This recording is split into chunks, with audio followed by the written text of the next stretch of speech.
কুলাউড়া উপজেলার আমানিপুর পার্ক, বিনোদনের আড়ালে বিতর্কের ঝড়।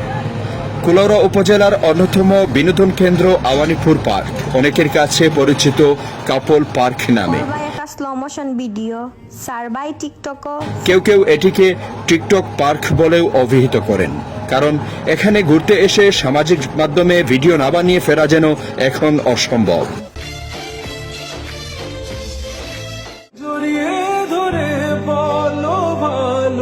যদিও তরুণদের এমন উচ্ছলতা স্বাভাবিক বলেই মনে করা যায়, তবুও সম্প্রতি কিছু ঘটনা নিয়ে সমালোচনার ঝড় উঠছে সামাজিক যোগাযোগ মাধ্যমে। গত কয়েক বছরে এই পার্ক থেকে ছড়িয়ে পড়া কিছু ভিডিও নেটিজেনদের মধ্যে মিশ্র প্রতিক্রিয়া সৃষ্টি করেছে। অভিযোগ উঠেছে, এখানে তরুণ তরুণীরা অবাধে মেলামেশা করে থাকেন এবং কখনো কখনো তা অশ্লীলতার মাত্রা ছাড়িয়ে যাচ্ছে। ভাইরাল হওয়া ভিডিওগুলোতে কখনো কখনো গানে ঠোঁট মেলান, কখনো নাচ, আবার কখনো ঘনিষ্ঠ মুহূর্ত ধারণ করে তা টিকটক, ইনস্টাগ্রাম বা ফেসবুকে আপলোড করতে দেখা যাচ্ছে। এমনকি স্কুল ফাঁকি দিয়ে প্রেমিক বা বান্ধবীর সঙ্গে পার্কে যাওয়ার ঘটনাও স্থানীয়ভাবে আলোচিত। যদিও পার্কটি মূলত শিশু কিশোরদের বিনোদনের জন্য নির্মিত হয়েছিল, বাস্তবে দেখা যায় সেখানে 15 থেকে 20 বছর বয়সী তরুণ তরুণীদের জটলা বেশি।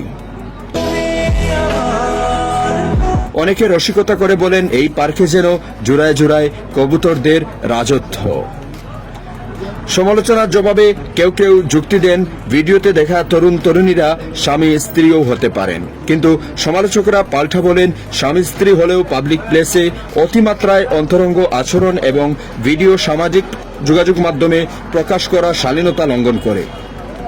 স্থানীয়দের ভাষ্যমতে আমানিপুর ইকো পার্কটি ছিল কুলাউড়ার প্রথম বিনোদন পার্ক।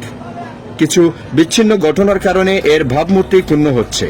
তারা মনে করেন, পার্ক কর্তৃপক্ষ ও স্থানীয় প্রশাসন যদি সচেতন হয় এবং নজরদারি বাড়ায়, তবে এমন ঘটনার পুনরাবৃত্তি রোধ করা সম্ভব।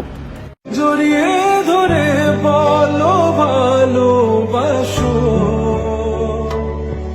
আমি তখনই তখনই তোমার নামে লেখা চিঠিটি পড়ে